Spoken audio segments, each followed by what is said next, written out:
ಪ್ರತಿಯೊಬ್ಬರಿಗೂ ಶುಭೋದಯ ಹೇಳುತ್ತಿತ್ತು. ಕಾಡಿನಲ್ಲಿ ಒಳ್ಳೆ ಎಲ್ಲರ ಪ್ರೀತಿಯ ಸ್ನೇಹಿತನಾಗಿತ್ತು.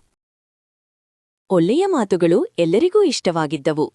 ಅಲ್ಲಿ ಮತ್ತೊಂದು ಜಿಂಕೆಯಿತ್ತು. ಅದರ ಹೆಸರು ಮಾತಿಣ. ಮಾತಿನ ಸ್ವಲ್ಪ ನಾಚಿಕೆ ಸ್ವಭಾವದ ಜಿಂಕೆ.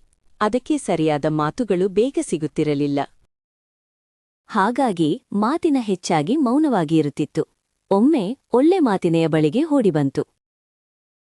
ಮಾತಿಣ, ನೋಡು, ಈ ಬೀಜ ಎಷ್ಟೊಂದು ದೊಡ್ಡದಿದೆ ಎಂದಿತು ಒಳ್ಳೆ. ಮಾತಿಣ, ನನಗದೆಲ್ಲ ಬೇಡ ಎಂದು ಒರಟಾಗಿ ಹೇಳಿತು. ಒಳ್ಳೆಗೆ ತುಂಬಾ ಬೇಸರವಾಯಿತು.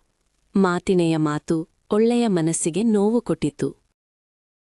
ಒಳ್ಳೆ ಮರದ ಮೇಲೆ ಕುಳಿತು ಬೇಸರದಿಂದ ನಿಟ್ಟುಸಿರು ಬಿಟ್ಟಿತ್ತು. ಆಗ ಅಲ್ಲಿ ಒಂದು ಬುದ್ಧಿವಂತ ಗೂಬೆ ಇತ್ತು. ಅದರ ಹೆಸರು ಮಾತು. ಮಾತು ಎಲ್ಲವನ್ನೂ ನೋಡುತ್ತಾ ಇತ್ತು. ಅಂತ ಗೂಬೆ ಇತ್ತು. ಅದರ ಹೆಸರು ಮಾತು.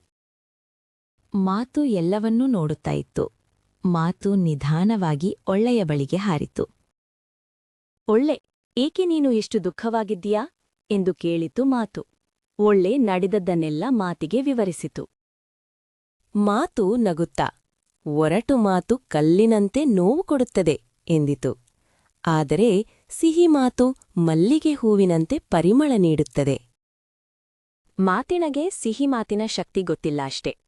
ಒಳ್ಳೆಗೆ ಗೂಬೆಯ ಮಾತು ಅರ್ಥವಾಯಿತು. ಇದು ನಮ್ಮಿಬ್ಬರ ಸ್ನೇಹದ ಕುರುಹು ಎಂದು ನಗುತ್ತಾ ಹೇಳಿತು. ಮಾತಿಣಿಯ ಮುಖದಲ್ಲಿ ಸಂತೋಷ ಮೂಡಿತು. ಕುರುಹು ಎಂದು ನಗುತ್ತಾ ಹೇಳಿತು. ಮಾತಿಣಿಯ ಮುಖದಲ್ಲಿ ಸಂತೋಷ ಮೂಡಿತು.